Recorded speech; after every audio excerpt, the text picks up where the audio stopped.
مزید ویڈیوز پانے کے لیے ہمارے چینل کو سبسکرائب کریں اور بیل آئیکن کو پریس ضرور کریں۔ السلام علیکم ورحمۃ اللہ وبرکاتہ۔ میرے پیارے اسلامی بھائیوں، حضور صلی اللہ علیہ وسلم نے فرمایا کہ میری امت میں سے جس شخص نے 40 حدیثوں کو یاد کیا، میری سنت میں سے ایک ہے، قیامت کے دن اس کو اپنی شفاعت سے جنت میں داخل کراؤں گا۔ اب میں آپ کو حضور صلی اللہ علیہ وسلم کی 40 حدیثیں سنانا چاہتا ہوں۔ ایک مرتبہ درود پاک پڑھ لیجیے۔ اللہم صلی علی محمد وبارک وسلم صلی اللہ تعالیٰ علیہ وسلم۔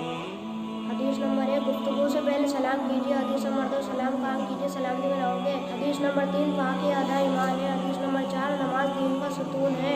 حدیث نمبر 5، دعا عبادت کا مغز ہے۔ حدیث نمبر 6، قرآن کریم کی تلاوت بہترین عبادت ہے۔ حدیث نمبر 7، علم کا طلب کرنا ہر مسلمان پر فرض ہے۔ حدیث نمبر 8، تم میں بہترین شخص وہ ہے جو قرآن سیکھے اور سکھائے۔ حدیث نمبر 9، حیا ایمان کی علامتوں میں سے ہے۔ حدیث نمبر 10، ماں کے قدموں کے نیچے جنت ہے۔ حدیث نمبر 11، باپ جنت کے دروازوں میں سے 20 کا دروازہ ہے۔ حدیث نمبر 12، جو بڑوں کی عزت نہیں کرتا وہ ہم میں سے نہیں ہے۔ حدیث نمبر 13، مسلمان کا بھائی ہے۔ حدیث نمبر 14، جو رحم نہیں کرتا اس پر رحم نہیں کیا جاتا ہے۔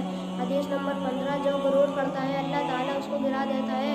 حدیث نمبر 16، جو اللہ کے لیے آجزی اختیار کرتا ہے اللہ تعالیٰ اس کو بلند کرتا ہے۔ حدیث نمبر 17، جھوٹ جس کو گھٹا دیتا ہے۔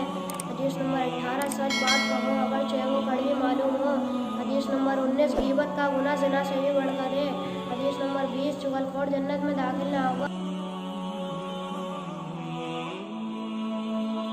میرے پیارے دوستوں، اگر آپ کو یہ ویڈیو اچھی لگے تو لائک، شیئر اور میرے مولوی صاحب کے چینل کو سبسکرائب ضرور کریں۔